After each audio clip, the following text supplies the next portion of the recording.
sábado. Mais um sábado que a gente pede licença, entra na sua casa para juntos, distantes, mas juntos, louvarmos, adorarmos, comungarmos com o nosso Criador. Temos vivido dias diferentes, dias difíceis, mas a gente sabe quem está no controle de tudo. Às vezes pode até parecer, como diz aquele hino que você conhece, se o Senhor tem ficado em silêncio, pode até parecer que Deus esteja em silêncio, mas Ele está no controle de tudo. E como é bom termos essa esperança. E eu lembrava agora do hino do Inário Adventista, número 439. Esse hino, ele expressa muito bem o nosso desejo nesse momento. A gente vive, com certeza, o tempo do fim, mas o finzinho de tudo. E a gente sabe que muito em breve nós ergueremos as nossas mãos para o alto e diremos: esse é o nosso Deus a quem aguardávamos. E eu sei que você que está aí, nós que estamos aqui, temos muito desejo desse encontro e sonhamos com alguma coisa ou algumas coisas a partir desse encontro. O hino 439 do Inário Adventista fala de um desejo muito grande do nosso coração, de todos nós. Ele diz assim: no céu há muita, muita coisa que eu anseio ver, suas mil belezas e esplendor. Mas antes que eu desfrute de qualquer uma dessas coisas, o meu maior desejo é ver o meu Salvador. Eu sei que é o desejo de vocês, é o desejo de você que está aí na sua casa. Mas eu tenho certeza que a gente, depois de ver o nosso Salvador, depois de rever os nossos queridos, a gente tem algum sonho de alguma coisa inusitada que nós queremos fazer no céu. E eu vou perguntar para quem está aqui junto comigo, e você aí na sua casa, de repente, conversa com a sua família. Gabriel, seja bem-vindo. Feliz sábado. Obrigado, Treta. O que você quer fazer no céu depois que você vir o seu Salvador? Quando eu era criança, eu tive uma professora no primários. E ela, de um jeito lúdico, me falou assim: no céu nós teremos uma uva do tamanho de uma roda de bicicleta. E eu fiquei imaginando como é que vai ser a melancia. Gente, eu não tinha pensado nisso, é verdade, né? Então você quer ver essas frutas? Conhecer. Oh, gente, olha só. Provar, com certeza. Coisas inusitadas. O sabor, então, nem se fala. Vanderlei, você é uma pessoa assim tão séria, tão centrada, tão estudiosa. Eu estou muito curiosa para saber o que você quer fazer no céu depois que enxergar o seu Salvador, encontrar seus queridos. Qual é o desejo do Vanderlei? Bom dia, feliz sábado. O meu desejo depois de ver o Salvador é ir lá no terreno que meu pai vai ter. Então eu quero lá vê-lo, visitar lá na casa dele, lá no terreno dele. E eu imagino que lá vai ter um rio assim com pedras preciosas, todas coloridas assim. Quem sabe eu vou tomar um banho naquele rio assim. Então esse é o meu grande desejo ao estar lá no céu. Oh, como é gostoso a gente sonhar com essas coisas, né? Se Deus quiser, isso será muito em breve, né, Vanderlei? Maestro Christian, estou muito curiosa para saber o que você quer fazer no céu depois que enxergar seu Salvador, reunir sua família. Tem bastante coisa, né? E acho que não é só comigo, a gente imagina 1001 coisas. Mas com certeza tem algumas pessoas que são citadas na Bíblia que a gente quer conversar, né? Então, gente como José, como Daniel, como Paulo, talvez, né? Tanta coisa, quanta história para ser dita, para ser contada, que a gente quer ouvir da boca da pessoa que viveu aquilo, né? Eu acho que isso vai ser muito impressionante.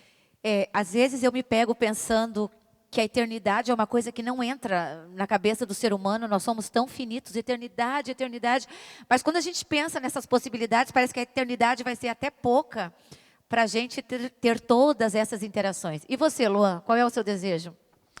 O meu desejo ele é um pouco diferente do de vocês, resumindo, né? Hoje em dia era para eu ter um irmãozinho de 14 anos e eu queria muito conhecer ele lá no céu, dar um abraço nele e conviver com ele, passar esse processo de crescimento. Isso é o que me motiva a ir para o céu de verdade. Olha só, que gostoso, né? Aquilo que foi interrompido aqui vai ser dado continuidade no céu, com certeza. Maestro Elmer, chega aqui com a gente. eu gosto de pensar que o melhor ainda está por vir, né, Elmer? A gente até pode ter coisas boas aqui nessa terra, mas a gente não imagina o que de tão bom Deus está preparando para nós, não é mesmo? É exatamente isso. O cristão vive sempre à espera do melhor. Mas como a espera do melhor? No mundo em que olhamos as coisas e parece que tudo vai de mal a pior. Esperamos sim pelo melhor, porque nós esperamos um reino que não é este reino que nós estamos vivendo aqui. Nós estamos esperando o reino celestial, onde estaremos com Jesus, onde todas as coisas serão muito diferentes das coisas que vemos aqui. E eu quero convidar você agora, onde você está, você e a sua família, para unir a sua voz com a nossa e cantarmos assim: estamos nós sim esperando por um mundo melhor. Estamos sonhando acordado com Jesus Cristo. Vamos cantar juntos? Eu tenho certeza que dias melhores virão. É esse o desejo sincero do meu coração. Coloco meus olhos em Cristo e na vida eterna. Vislumbro um futuro de glória e paz sem igual. Cante dizendo agora. Eu vivo meus dias à espera de um mundo melhor. Sem ódio, sem dor, sem lembrança do mal tão atroz. Almejo herdar a morada dos filhos da luz. Estar para sempre, e estar para sempre ao lado de Cristo Jesus. Eu vivo sonhando acordado com meu Salvador. E toco suas mãos perfuradas por causa do amor. Me lanço a seus pés comovido por tudo que fez. E ele me diz com ternura: és meu outra vez. Eu vivo meus dias à espera de um mundo melhor. Sem ódio, sem dor, sem lembrança do mal tão atroz. Cante forte, diga. Almejo herdar a morada dos filhos da luz e estar para sempre ao lado de Cristo Jesus.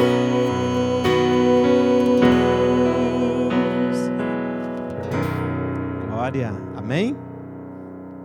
Nesse momento, onde você estiver, você pode se colocar na posição de reverência. Se você estiver deitado, você pode ficar, quem sabe, em pé. E vamos elevar a Deus uma oração.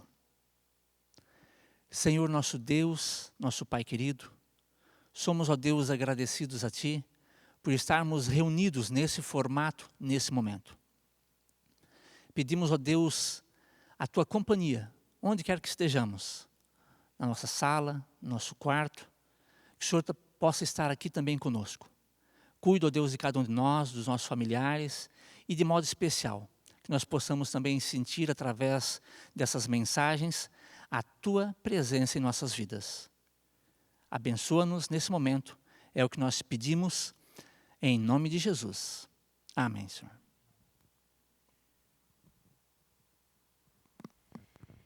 Gabriel, nós estamos tão felizes de ter você aqui conosco hoje, compartilhando o seu talento e entrando dentro das casas das pessoas, levando esperança, levando promessas. E quando você me disse a música que você ia cantar agora, eu me lembrei do texto de Mateus 7, versos 7 e 8. Peçam e vocês receberão. Procurem e vocês acharão. Batam e a porta será aberta para vocês. Porque todos aqueles que pedem, recebem, aqueles que procuram, acham, e a porta será aberta para quem bate. Gabriel, fale sobre isso agora para nós e para aqueles que estão lá do outro lado também. Com certeza.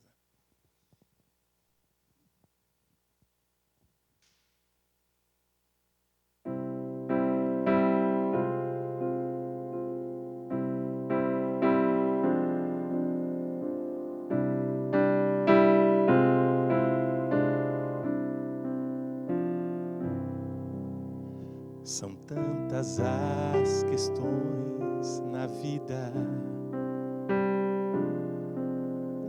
são tantas as perguntas sem respostas, as luzes do pecado embaçam a visão, parece que estamos sós. São tantas lutas e batalhas, são tantas quedas que nos põem no chão, que até nos falta fé, nos falta compreensão de que há um Deus que nos sustém. Pedi, dar-se-vos-á, buscai e achareis, batei e abri-se-vos-á, assim diz o Senhor, porque quem pede, recebe, quem busca sempre encontra, e para quem bate, se abrirá. Não só uma porta fechada ou uma janela, o Deus do céu quer conceder bem mais do que você pensou. Virão torrentes de luz, virá enxurrada de bênçãos, virá o mais importante, a plenitude do Espírito de Deus.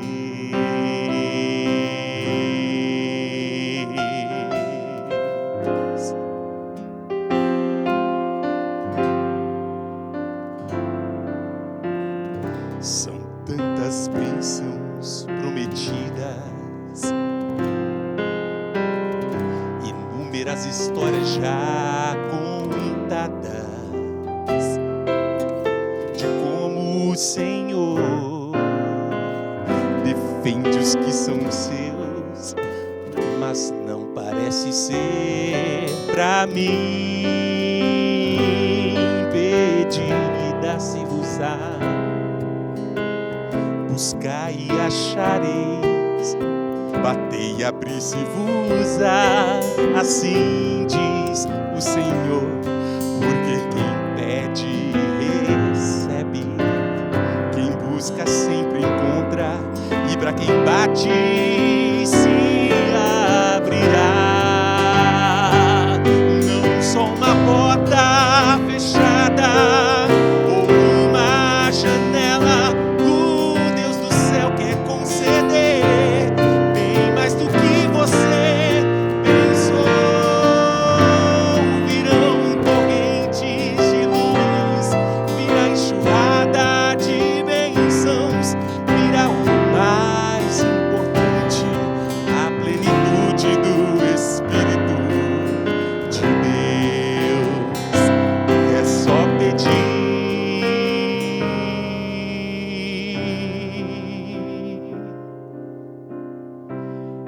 É só pedir.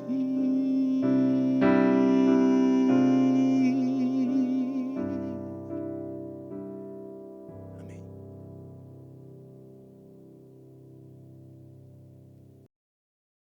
Estamos aqui agora, mais uma vez, para estudarmos a nossa lição da Escola Sabatina. A nossa 9ª lição, já estamos indo para o fim. Né? Já são 9 sábados que a gente tem estudado sobre a Palavra de Deus. A lição dessa semana talvez para alguns de vocês, para mim, tenha trazido alguma dificuldade na compreensão. Por isso que eu estou aqui com duas mentes brilhantes, pastor Márcio, Vanderlei, para nos ajudarem a desmistificarem essa ideia de lição difícil e transformar isso tudo em conhecimento bem acessível para cada um de nós. Vanderlei, eu vou começar por você. Tem uma palavra difícil na lição: cosmovisão. Eu imagino que alguns de vocês tenham parado e pensado o que seria isso. Vanderlei, explica para nós o que são cosmovisões e qual a influência delas na interpretação da Bíblia. Cosmovisão é a sua forma de ver o mundo. São os seus paradigmas, são ali os seus pressupostos, o seu preconceito, é aquele o seu eu acho. Então, quando você vê uma situação, você vai, eu acho que é assim. Então, eu posso aqui ilustrar cosmovisão como sendo um óculos colorido. Essa é uma cosmovisão. Tudo que eu pegar, ele vai estar agora com um pouquinho de cor amarelada. Se eu pegar um papel branco, eu vou vê-lo amarelado. Se eu pegar, de repente, um papel azul, ele vai ficar para mim verde. Isso é uma cosmovisão. Eu estou vendo através dessa lente. Então, a nossa vida, ela é cercada de cosmovisões. A cosmovisão é como se fosse uma caixa, e você vai colocando dentro dessa caixa vários objetos. A cada inserção de um objeto, você vai comparando com os objetos que já estão ali. Eu quero ler uma frase que eu achei interessante, que diz assim: os homens tornaram-se cientistas porque esperavam encontrar lei na natureza. E esperavam encontrar lei na natureza porque criam em um legislador. Então, a ciência moderna, ela começou com a cosmovisão teísta, colocando Deus também no centro, como resposta a muitas das inquietações.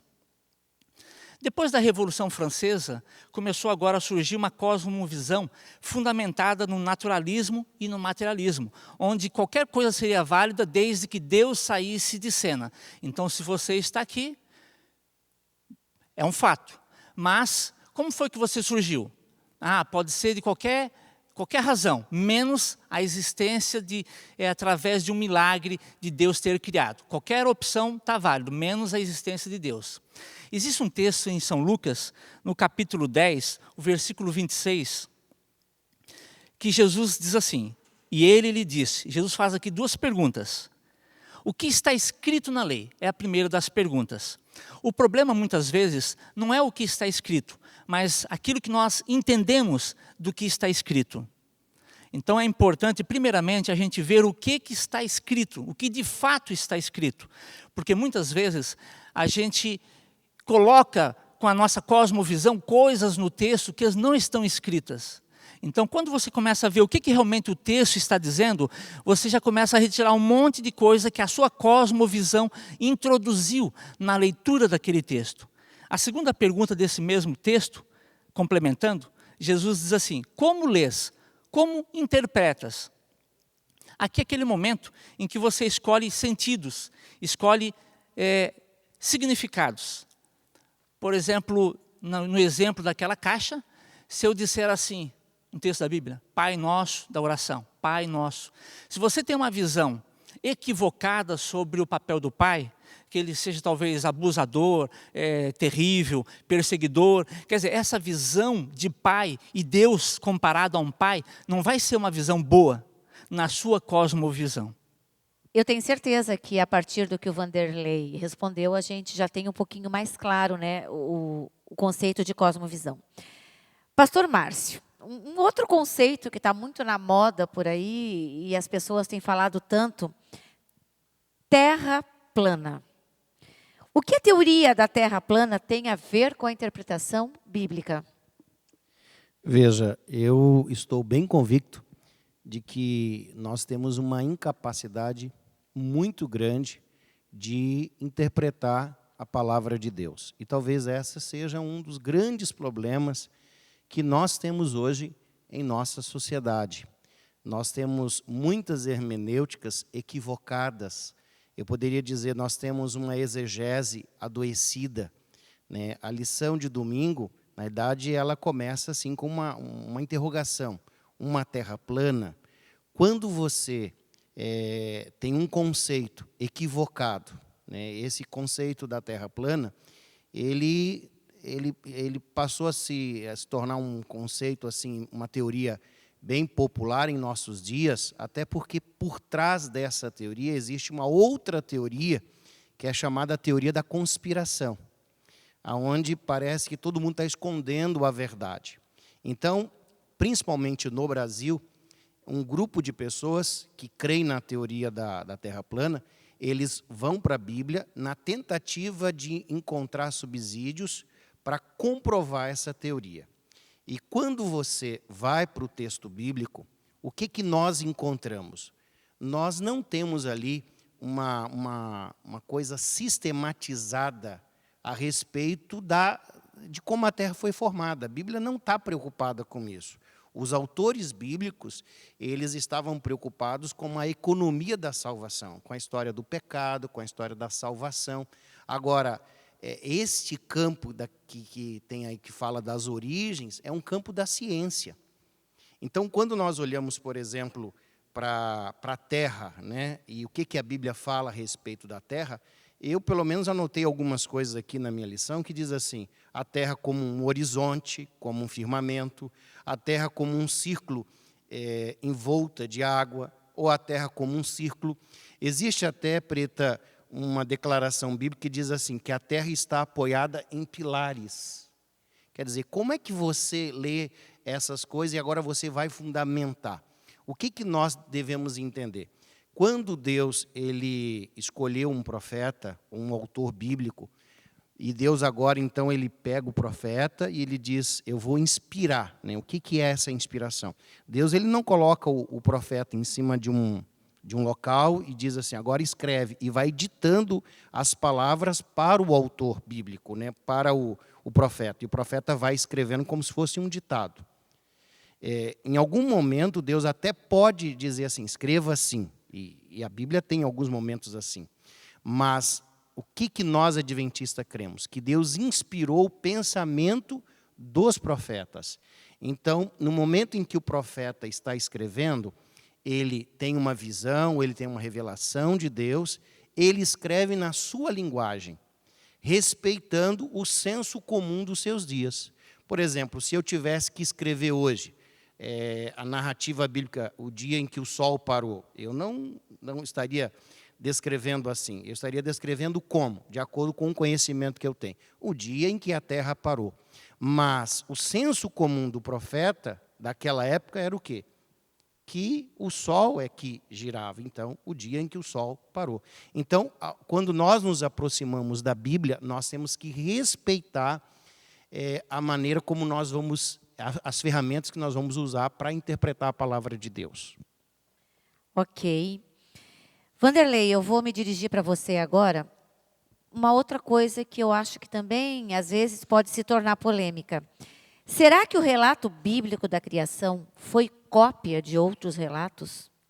E como isso poderia afetar a interpretação bíblica? Existem, de fato, muitos relatos que têm, assim, ali, aspectos relacionados às histórias da Bíblia. É como se nós víssemos ali, tivesse um acidente aqui próximo e 200 pessoas tivessem assistido esse acidente. E cada uma delas agora com um relato. Então a gente vai ver alguns relatos complementares, alguns relatos em alguns aspectos contraditórios, mas em suma, todos os relatos vão afirmar algo. Houve um acidente. Então, de igual forma, esses em relação à Bíblia. Esses relatos, na realidade, eles confirmam que os fatos aconteceram e marcaram toda a humanidade. Qual era a humanidade primitiva que deu origem a tudo isso? Aquela família que se encontrava lá na arca, por exemplo. Depois, claro, eles foram se multiplicando e foram, de forma oral, aquela tradição oral, foram passando ali de pai para filho. E chegou um momento que Deus disse para Moisés, agora você vai escrever. E de forma inspirada. Esse é mais um exemplo da cosmovisão interferindo na conclusão. Por exemplo, se imaginar que o fato de Moisés ter copiado um texto que já existisse, for algum sinal de que aquilo ali não houve inspiração, então a gente teria também problemas, por exemplo, com Lucas, o Evangelho de Lucas, que a Bíblia diz, ele próprio relata no capítulo 1, que ele pegou os livros que havia na época, inclusive as pessoas que conheciam, os pregadores, e fez uma pesquisa e depois, conduzido pelo Espírito Santo, ele fez o Evangelho segundo Lucas. Então veja só, isso não caracteriza uma falha na inspiração, mas apenas um estilo diferente. O relato bíblico, ele sempre contraria o paganismo. E isso é tão interessante porque, por exemplo, quando são cópias, eles sempre acrescentam mais detalhes. E isso não acontece com o relato bíblico. Ele é mais sucinto, mais inovador. Por exemplo, nós temos o relato bíblico, apresenta apenas um único Deus, enquanto os relatos pagãos, existe uma miríade ali de deuses e idolatria. Um outro aspecto que está bastante relacionado ali com o texto de Moisés, é que quando ele vai falar, por exemplo, sobre o sol e sobre a lua, ele não usa esses termos, porque se usasse esses termos, depois eles também seriam adorados, como deuses que eles eram depois considerados. Então Moisés, inspirado por Deus, ele diz ali o luzeiro maior, o luzeiro menor, para que eles pudessem regular as estações, os tempos. Veja só como é interessante a inspiração divina. É verdade.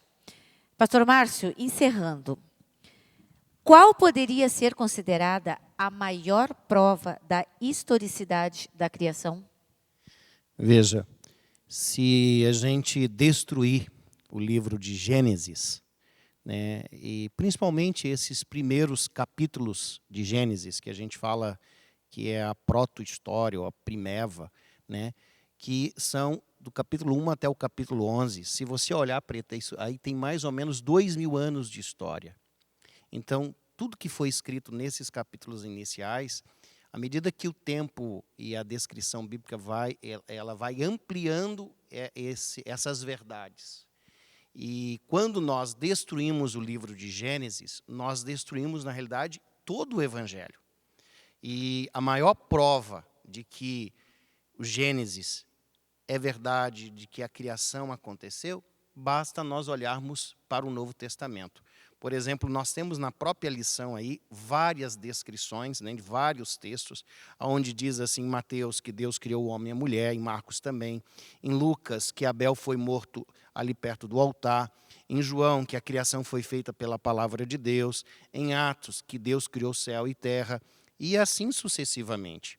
Ou seja, todas essas evidências que estão no Novo Testamento, que tratam o livro de Gênesis como um livro histórico, como aquilo que aconteceu de fato, são evidências de que esse livro ele tem a sua veracidade e o nosso valor. Ele não é uma lenda, não é algo alegórico que a gente lê ou espiritualiza demais. É algo que realmente aconteceu, como está descrito ali no livro de Gênesis. Eu acho que responde aí, a maior prova é a própria Bíblia, né? E a maior evidência está no Novo Testamento.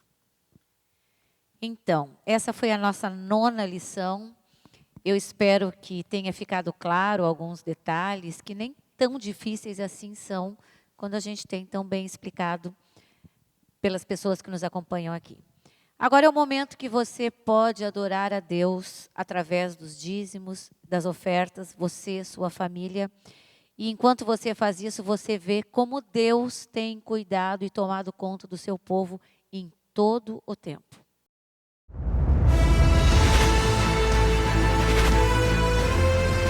Provai e vede. História de hoje: Impacto Esperança.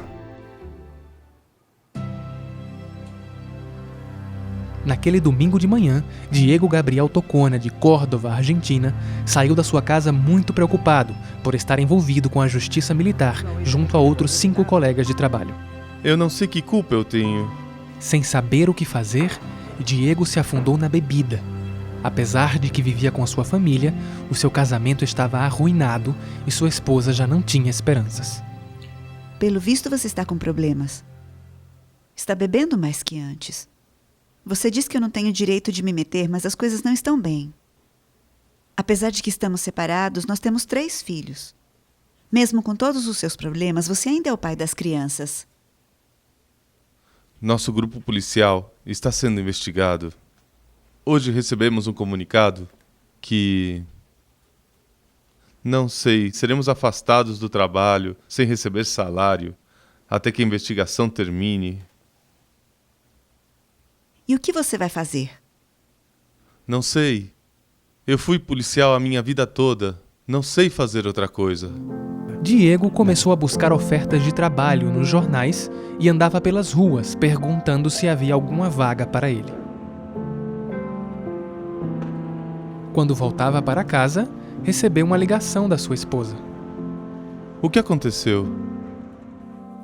Quando chegou em casa, percebeu que alguém havia entrado e revirado tudo. Aparentemente entraram buscando armas. Você está bem? Sim, estou bem. Ainda bem que as crianças estavam na escola. Foi horrível. Estamos no fundo do poço. Não temos mais saída. Só nos resta buscar uma igreja. Estou falando disso há muito tempo. Você nunca quis saber nada de igreja e tampouco nos permitiu ter uma religião. Você conseguiu trabalho? Sim. Vou tirar o lixo do camping e limpar os banheiros. Então Diego foi trabalhar limpando banheiros e cuidando da limpeza de um camping. Mas não imaginava que alguém no céu o contemplava com amor. O título lhe chamou a atenção. Imediatamente interrompeu tudo o que estava fazendo e começou a folhear o livro que havia encontrado no banheiro.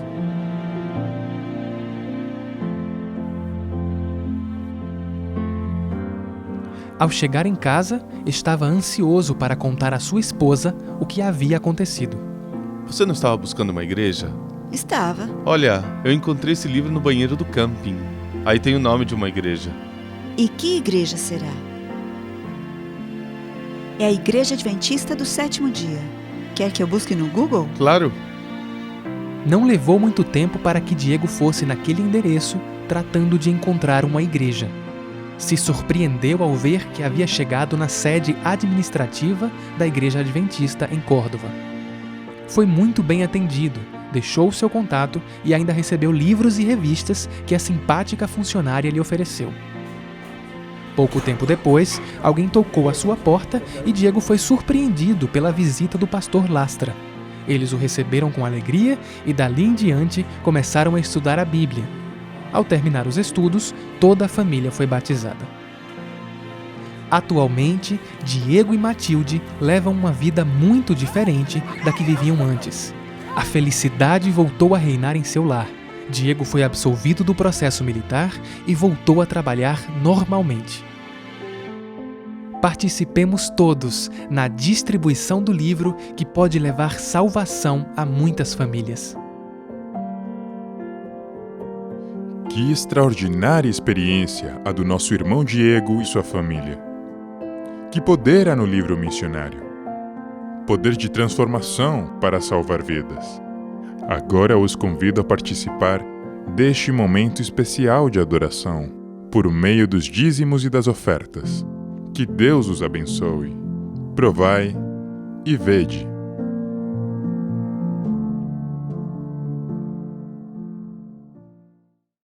O relato bíblico fala de muitas vezes em que os discípulos estavam andando com Jesus. Os discípulos vendo Jesus curar, os discípulos vendo Jesus andar sobre as águas, tantos outros relatos das oportunidades que eles tiveram de andar com Jesus. Conhecendo um pouco da história, eu e você podemos imaginar também como seria poder, cada um de nós, ter a oportunidade de andar com Jesus também pela Judeia, caminhar com Ele, ver os milagres, as mesmas coisas que os discípulos viram. o nosso pensamento vai longe, não é verdade? Mas a beleza de poder crer em Jesus, de poder sonhar e andar com Ele futuramente no céu e de ouvir dele as mesmas histórias. Esse deve ser um desejo que precisamos acalentar em nosso coração. Eu quero convidar você agora a imaginarmos juntos esta viagem, andando com Jesus. O hino 57, Eu Quisera Andar com Cristo. Vamos cantar juntos, em louvor e em meditação.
Amém. Após cantarmos esta maravilha de poesia e esse hino, que tal se eu e você agora, você com a sua família, nós aqui, que tal se nos juntarmos agora para lembrarmos das coisas que Deus tem realizado na minha e na sua vida? lembrar de agradecer ao Senhor, eis um desafio muito grande. Lembrar de colocar os nossos fardos sobre Jesus também. Não sei o que vai na sua mente e no seu coração nesse momento, mas nós queremos convidar você agora a se unir conosco. E nós vamos clamar, sim, dizendo: eis aqui, Senhor, os meus desejos todos. Nós vamos cantar. E após teremos um momento especial de oração. E que não seja apenas mais um desses momentos, mas que seja um momento decisivo para mim e para você. Renovarmos o nosso pacto de estarmos e de andar com Jesus. Vamos cantar juntos? Eis aqui, ó Senhor, os meus desejos todos. Só tu vês o que há em meu interior. Fraco estou e sem vigor, mas creio em teu amor. Com tua paz, vem, ó Pai, encher meu coração.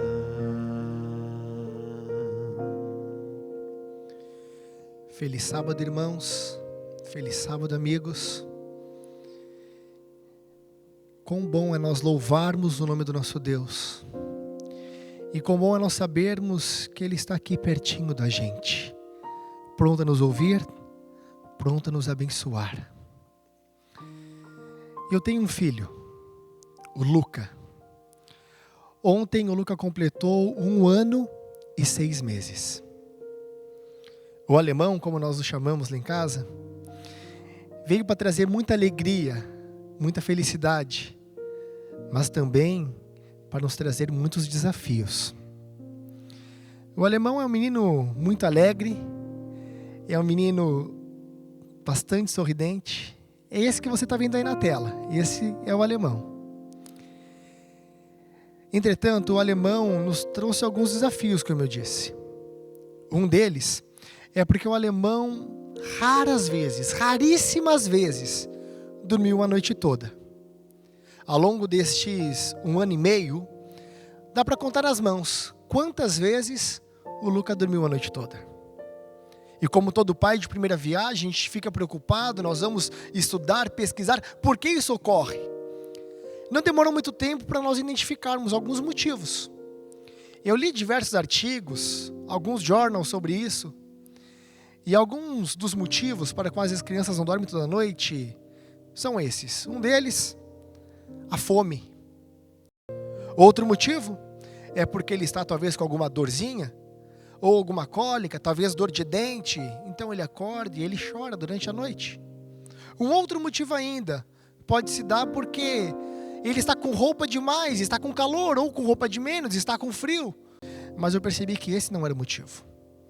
Isso eu percebi quando um papai de primeira viagem levou o bebê para dormir na sua própria cama, e ali ele dormia no nosso meio, de minha esposa e eu, e ele acordava de noite, olhava assim para mim, e logo o olhinho se fechava e ele voltava a dormir. Isso me fez lembrar um outro motivo para quais as crianças acordam e ficam chorando de noite. É porque elas se sentem sozinhos. Talvez você esteja se sentindo assim também. No meio dessa pandemia e no meio de tantos desafios, talvez você se sinta sozinho. O texto para o nosso motivo de oração nesta manhã é o último capítulo de Mateus, no último versículo, que diz assim: eu estarei sempre com vocês até o fim dos tempos.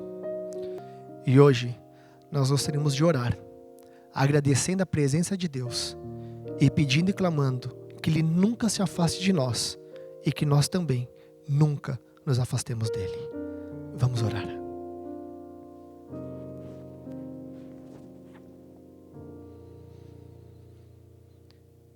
Querido Papai do Céu, nos achegamos à Tua presença como crianças, porque Tu nos destes a liberdade de te chamarmos de Pai. Obrigado, Senhor, porque Tu tens cuidado de nós. Obrigado, ó Pai, porque Tu tens cuidado dos nossos. Te pedimos, Senhor, por favor, continua sempre ao nosso lado, pertinho de nós, para que no meio das dificuldades, dos desafios da nossa vida, não venhamos nos sentir sozinhos, pelo contrário, Pai, que percebamos a Tua presença, que sintamos o Teu estar ao nosso lado e que nos dê força para avançarmos cada dia mais. Abençoa, por favor, a mensagem que logo será explanada. Prepara o nosso coração e a nossa mente e fala diretamente ao nosso. Te pedimos por Cristo Jesus. Amém, Senhor. Amém. Como é bom sabermos que, mesmo diante desse quadro caótico que a gente está vivendo, tem um Deus que está tomando conta. Essa sua colocação, pastor Tiago, foi muito feliz. E, Gabriel, esse Deus é capaz de transformar esses momentos mais terríveis em verdadeiros milagres. E é exatamente isso que eu queria que você levasse para quem está lá do outro lado, essa esperança de que tudo pode se transformar num milagre abençoado e poderoso. Você pode falar um pouquinho disso para a gente?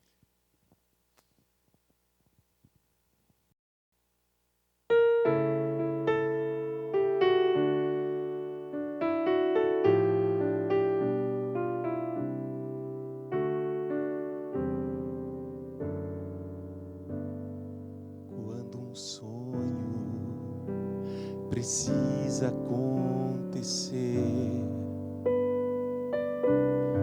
quando os planos demonstram-se impossíveis.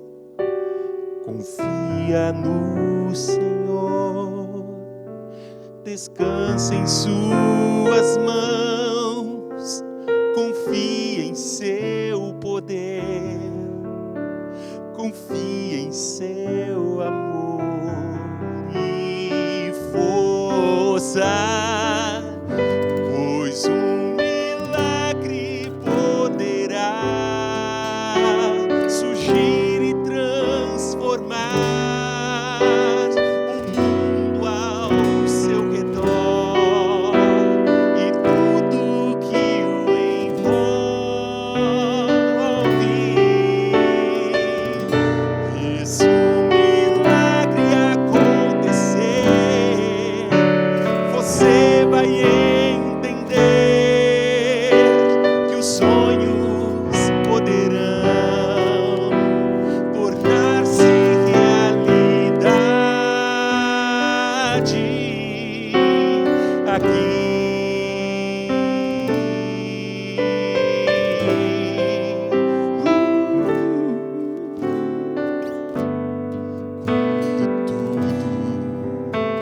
Parece desabar, quando a vida parece não ter sentido, confia no Senhor, descansa em Suas mãos, confia em Seu poder, confia em Seu amor.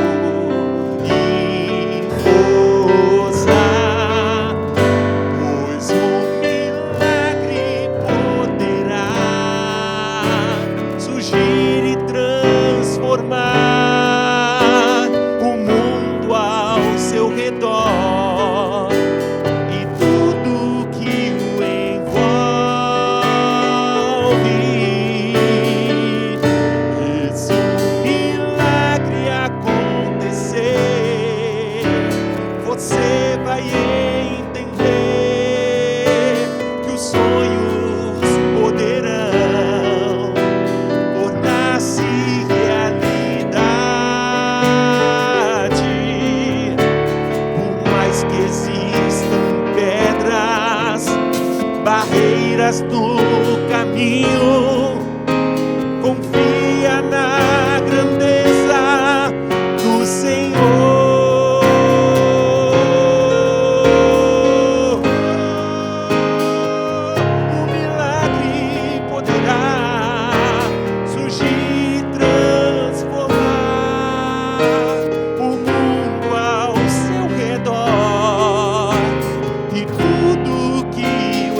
você vai entender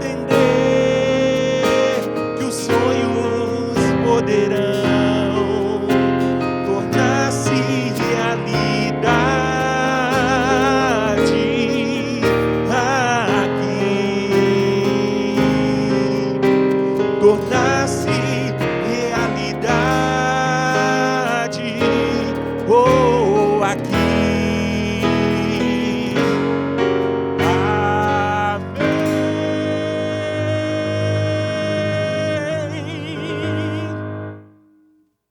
Bom sábado a todos.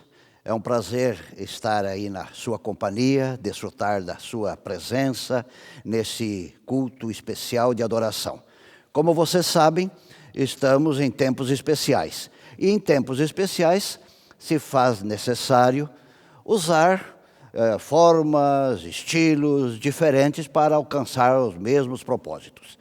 E graças a Deus temos esse instrumento que nos proporciona termos nossos cultos aí usando toda essa instrumentação que Deus deixou para nós, usando aí esses meios de comunicação que nos favorecem estar na sua casa e estar desfrutando da sua companhia. Quero agradecer a Deus por esse privilégio, agradecer ao pastor Márcio, que me proporciona mais esta oportunidade de estar em contato com a nossa igreja agora mais virtual. E é um prazer podermos, neste sábado, adorarmos ao Senhor. Eu quero convidar você, onde você está aí, curvar sua cabeça, fechar os seus olhos, para nós termos um momento de oração antes de estudarmos a palavra do Senhor. Pai nosso que estás nos céus, louvamos e bendizemos o Teu nome por mais um sábado em nossa vida. Louvamos o Teu nome porque temos a Tua palavra e dela queremos retirar orientações, conselhos, direção para a nossa vida. Portanto, suplicamos que o Teu Espírito tome conta de todos nós, onde quer que estejamos, e que a nossa mente esteja totalmente sensível à voz do Teu Santo Espírito, pois é o que pedimos em nome de Jesus. Amém. Neste sábado, eu quero conversar com você sobre uma coisa que está muito atuante agora. Todos nós estamos enfrentando um problema praticamente universal. É o problema do vírus, do isolamento, do distanciamento, de não poder abraçar quem a gente quer abraçar. Mas nós também temos um outro problema, que é administrar tudo isto. Como nós vamos conseguir gerenciar isto? Você sabe que um problema, quando ele não é bem resolvido, ele provoca uma série de problemas. E problema, nós nascemos já com ele. E vamos morrer tratando de problemas, enfrentando problemas. Portanto, o segredo é descobrir cedo, mais rápido possível, como gerenciar um problema, como tratar de um problema, como superar um problema. E nesta manhã eu quero estudar uma história. Ela está registrada no segundo livro de Reis, o capítulo 13. Esta história nos apresenta princípios, essa história nos apresenta caminhos que nós podemos usar diante de qualquer problema, inclusive desse que estamos passando neste momento. Me permitam ler, não toda a história, mas ler partes da história que nos ajudarão, nos darão instrumentos, ferramentas para enfrentar este problema e os próximos que com certeza surgirão. Qual era o problema?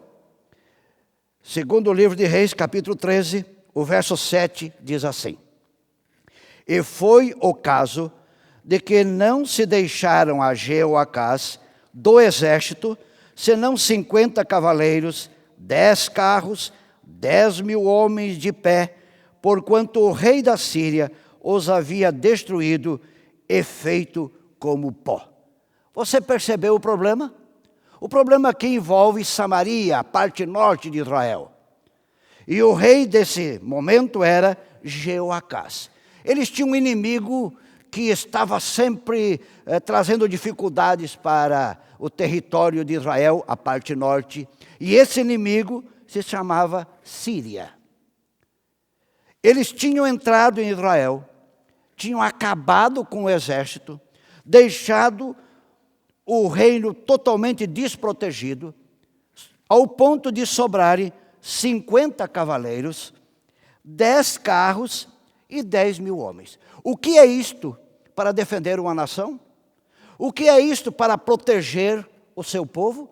O rei Jeoacás, de fato, viu o seu exército ser dizimado pelo exército da Síria.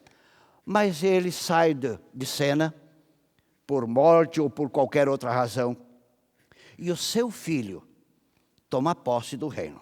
E ao tomar posse do reino, ele descobre em que situação estava o reino. O que ele tinha, como é normal de todos os líderes quando assumem uma função nova. Ele foi verificar o que tinha no reino e descobriu que ele não tinha exército. E um rei ou um reino sem exército é o caos. Então eu queria te perguntar, você acha que o reino de Israel, ou a parte norte, estava com um grave problema? Eu acredito que sim. Um grande problema. O novo rei assume, toma pé da situação, descobre o problema e entra em crise, porque ele tinha consciência que o seu problema era muito grande. Mas todo problema tem que ter uma solução. É ainda mais quando um rei está envolvido. Ele precisava dar uma solução. Ele tinha que achar um meio de resolver o seu problema. Mas ele não tinha exército. Então ele teve uma ideia. O verso 14 apresenta. Estando Eliseu padecendo da enfermidade que havia de morrer, Jeoás, rei de Israel, desceu a visitá-lo. Chorou sobre ele e disse: meu pai, carros de Israel e seus cavaleiros. O novo rei, Jeoás, não tinha exército, não podia confiar na proteção militar, mas ele tinha o profeta, o seu conselheiro espiritual. Ele podia receber dele orientações claras, seguras, de como resolver o problema. Mas ao chegar, descobre que o seu problema aumentou. O profeta Eliseu estava padecendo de uma enfermidade de que deveria morrer. Ou seja, ele estava com a doença terminal. Ele estava muito enfermo. Ele estava muito mal. E nessa situação, não tendo agora exército, e o seu conselheiro espiritual à beira da morte, ele chora. Ele se desespera. E ele grita: carros de Israel e seus cavaleiros, meu pai. De fato, meu querido irmão, meu querido amigo, o rei Jeoás tinha um grande problema. Não tinha exército e o seu conselheiro espiritual estava morrendo. Mas o conselheiro espiritual, o profeta Eliseu, retirou forças, talvez as últimas, para ajudar aquele homem aflito, sofrendo com os problemas administrativos do reino. E o que ele orientou? Que caminho ele deu? O verso 15 do capítulo 13 de 2º livro de Reis diz: então lhe disse Eliseu: toma um arco e flechas. E ele tomou o arco e as flechas. Primeira ordem do profeta ao rei: por favor, vá naquele quarto, vá naquela peça e pegue ali um arco e traga junto algumas flechas. Uma ordem simples, fácil de ser atendida. E o rei prontamente foi ao local, pegou o arco e algumas flechas. Estava agora diante do profeta novamente. Uma segunda ordem lhe é dada. Disse o rei de Israel: retese o arco, e ele o fez. Então Eliseu pôs as mãos sobre as mãos do rei. Aqui temos duas coisas para refletirmos nesse momento. Primeiro, quando o profeta manda o rei pegar o arco, ele estava querendo dizer para o rei uma coisa muito importante. Ele estava dizendo: rei, o problema dos sírios te pertence. É você que tem que enfrentá-lo. É você que tem que pôr a mão no arco. É você que precisa tomar a iniciativa. Rei, o problema com os sírios é teu. Ele te pertence. Me permitam fazer um parênteses aqui na história. Muitas pessoas têm um péssimo costume. Ele tem um problema, ele tem uma dificuldade, mas ele quer terceirizar o problema. Ele quer que um outro resolva. Às vezes ele quer que o pastor resolva. Às vezes ele quer que o pai resolva, a mãe resolva. Não, meu filho, o problema é teu. Quem tem que pôr as mãos no arco é você. Era isso que o profeta estava dizendo para o rei. Rei, o problema com os sírios é teu. Põe as mãos no arco.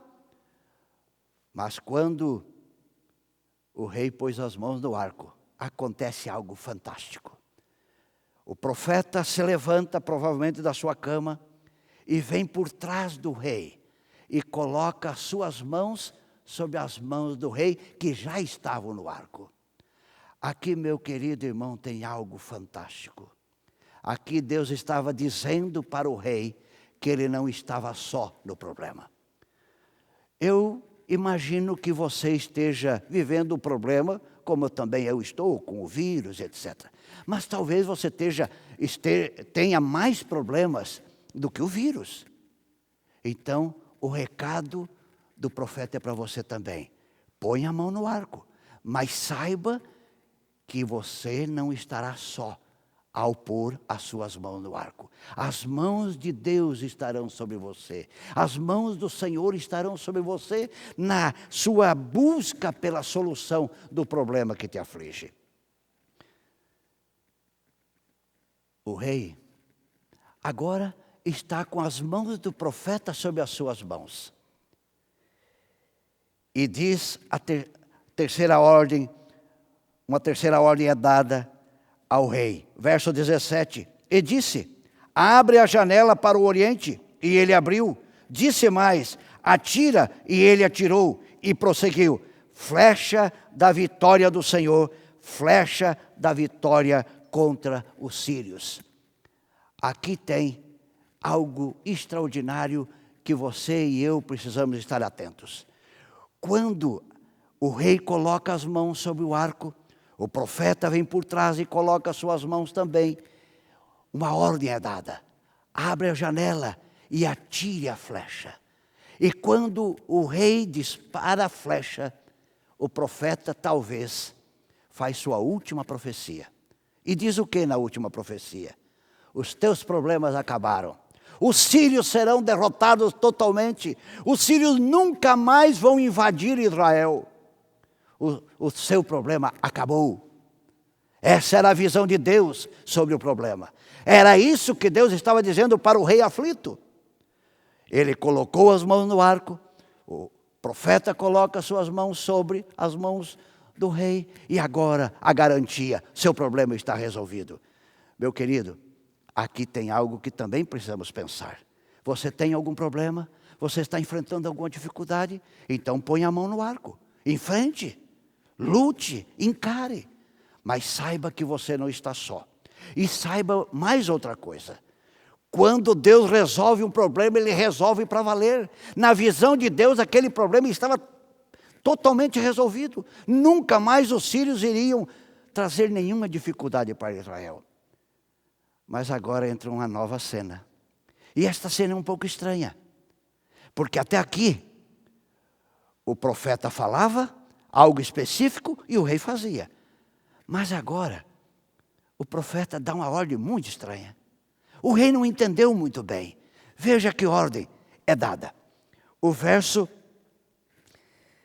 18 e 19 diz assim. Disse ainda, toma as flechas. E ele as tomou. Então disse o rei de Israel, atire contra a terra. E ele a feriu 3 vezes e cessou. Verso 19. Então o homem de Deus se indignou muito contra ele e disse, 5 ou 6 vezes deverias ter ferido, então feriria os sírios até os consumir. Porém agora, só 3 vezes ferirás os sírios. Meu amigo, tem algo aqui muito curioso. Agora tem uma ordem que não é específica. O profeta apenas disse ao rei: pegue o arco, pegue algumas flechas e jogue na terra. Mas o profeta não definiu quantas vezes ele teria que fazer isso. O rei ficou, eu imagino, um pouco confuso. Uma ordem não muito clara. E ele entendeu, 3 vezes é o suficiente, está bom. E pegou seu arco e desferiu 3 flechas. Quando o profeta viu esta postura do rei, diz a Bíblia que ele se indignou. Mas na versão internacional diz que ele ficou irado. Mas por que ficar irado contra o rei, sendo que ele não tinha dito quantas vezes teria que ferir a terra? Ele não deu o número de vezes, ele apenas deu a ordem: fira a terra. O rei feriu, mas feriu só 3. E agora vem o profeta e diz: não, você deveria ter ferido 5 ou 6. Porque o profeta feriu apenas 3 vezes.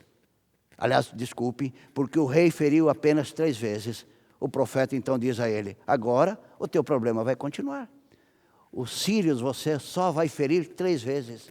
E ferindo 3 vezes, você não conseguirá destruí-los. Eles continuarão ainda sendo uma ameaça para Israel. Meu querido, que lição nós podemos tirar dessa parte final da história? Nós podemos tirar uma lição fantástica. Muitas pessoas querem ver os seus problemas resolvidos. Muitas pessoas querem ser abençoados por Deus, mas se contentam em fazer o mínimo. O rei se contentou em fazer o mínimo possível. Entendeu que 3 vezes estaria ótimo. O profeta disse: não, você deveria ter feito mais. Você deveria ter pensado mais alto. Você deveria ter uma visão mais ampla do assunto. Agora, o problema dos sírios vai continuar. Porque você só vai ferir os sírios 3 vezes. E com 3 vitórias apenas, você não vai conseguir derrotá-los totalmente. Meu querido, eu não sei quais os problemas que você está passando. Mas sei de uma coisa: Deus quer te dar a vitória total. Mas para isto acontecer, você precisa fazer sua parte. E qual é a sua parte? Esforço máximo, dedicação máxima, o máximo de empenho possível. Você não pode se contentar com o mínimo. É interessante o ser humano. Ele quer o máximo de Deus, mas muitas vezes oferece o mínimo para Deus. Muitas pessoas querem vigor espiritual, querem crescer espiritualmente, mas se contentam em ler um verso da Bíblia por dia. Se contentam em orar aquelas orações costumeiras, mecânicas da vida. Como? É impossível. Muitas pessoas querem ter vigor espiritual, mas vêm à igreja atrasados, sentam nos últimos bancos, conversam o tempo inteiro. Como vai ter vigor? Muitas pessoas querem ter vigor espiritual, mas leem a Bíblia pouco, oram pouco. Quando vem à igreja, não tem a mente focada na adoração. Meu querido, assim não conseguiremos. Assim você não vai conseguir.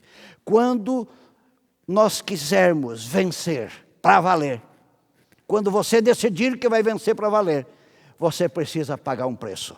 E o preço é o máximo de empenho, o máximo de dedicação. Estamos enfrentando um vírus. Estamos enfrentando uma quarentena. Estamos em isolamento. Esse é um problema. Mas esse não é o nosso maior problema. Nosso maior problema é o nosso pecado. É a nossa natureza pecaminosa. E para esta, Deus quer dar-nos a vitória. Deus quer dar-nos o triunfo total. Mas você e eu precisamos fazer a nossa parte. Mais Bíblia, mais oração, mais comunhão com Deus. Assim, nós venceremos, nós triunfaremos sobre nossa natureza pecaminosa. E em breve, pela graça de Deus, Cristo volta e nos restaurará. tirará por completo essa tendência para o pecado. E assim, estaremos para sempre livres disso que hoje tantos problemas causa para nós. Mas se você ainda tem alguma outra dificuldade, no mundo familiar, no mundo terreno, de emprego, de salário, saiba que você não está só. Aliás, você não está só para nenhum problema, seja com o pecado, seja família, seja filhos, seja emprego, você não está só. As mãos de Deus estão sobre você, mas a vitória final só vem quando você e eu fizermos o máximo de empenho. Dedique o máximo para Deus e espere o máximo dele. Que Deus te abençoe. Essa mensagem do pastor Elbio nos lembrou de que nós precisamos confiar no Senhor. Mas não só confiar no Senhor, precisamos também ouvir o Senhor e realizar e fazer a nossa parte.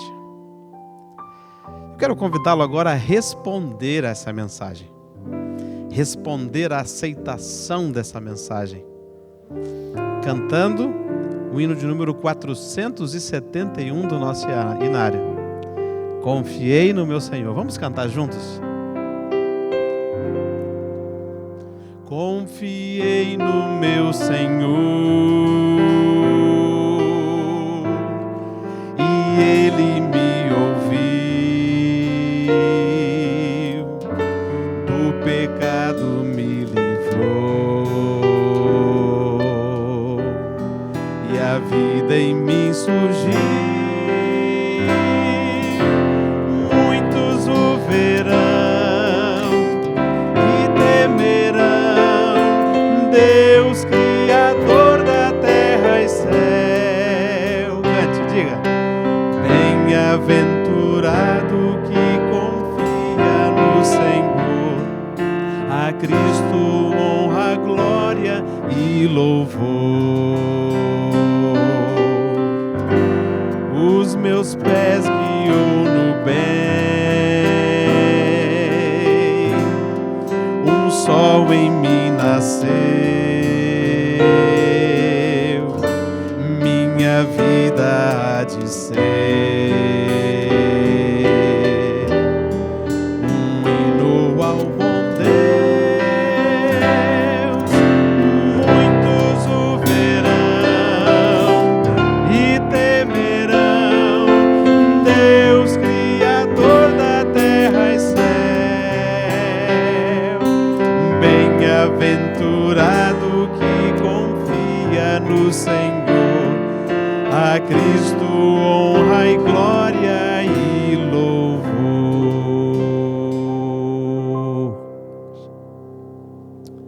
Bondoso Deus, nosso Pai, louvamos e bendizemos o Teu nome pela Tua palavra. Obrigado, ó Deus, porque não estamos sozinhos diante de nossos desafios e de nossos problemas. Obrigado porque as Tuas mãos sempre estarão sobre nossas mãos quando estivermos enfrentando nossas dificuldades e nossos problemas. Obrigado, ó Deus, porque esta garantia nos é dada através da história que estudamos nesta manhã. Que a Tua graça seja abundante na vida de todos os Teus filhos, independente do problema que estejamos passando, que possamos confiar que o Senhor está conosco, não estamos sós, temos boa companhia diante de nossas dificuldades. Mas ajuda-nos, ó Deus, a fazermos a nossa parte, para que os nossos problemas sejam plenamente resolvidos pela Tua graça e pelo Teu poder. Tome conta de nossa igreja, tome conta de nossos irmãos, onde quer que estejam, e nos dê um sábado muito abençoado e feliz na Tua companhia, na Tua presença, pois é em Jesus que pedimos e agradecemos. Amém.